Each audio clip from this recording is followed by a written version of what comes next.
Kad dojde, kad se pravi гласането, видя нашата партия оте работа дека не оде. На 1946 от 1 юни почнаме на организацията ДАК.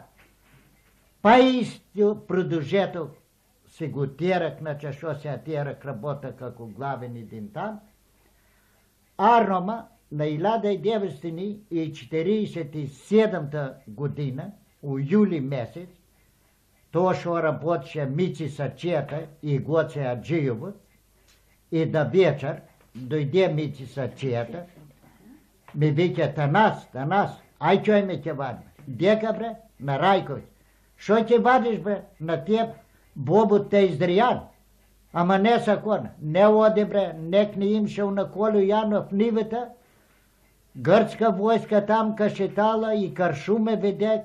И с скорните чейли карфи там дека газале. Ни моде, ки та фатат, не ке можеш да изтраиш, ки накажеш и нас.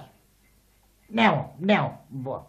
И Гоце Аджиев го чераса там кад на ратия избега. И аз му викам: Гоце, во не е за вера, во пак оде, айде дойде му та твоята дупка да се скрие. Ти Танас, а на работиш, се ке посериш. Бре, ни ми да умреме, байдаба. Не, аз не ода му дъп. Чим ти не лайша дъпта, аз си нам край.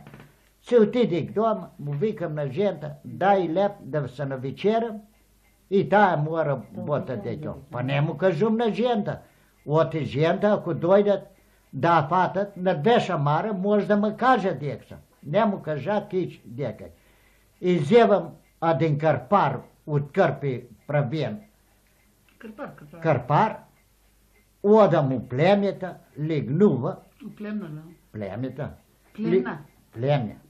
Легнува му сламата. Шутоко се го взел съм пърния сон, слушал. Та. И една фотоволида изхвърлия, оплемята, мислиш, тук се вика, толкова що съм. Ей, ги виелам, се е селто загърдя. Се ни да излеза. И сау се въртам се унатра, како на кои попо племята.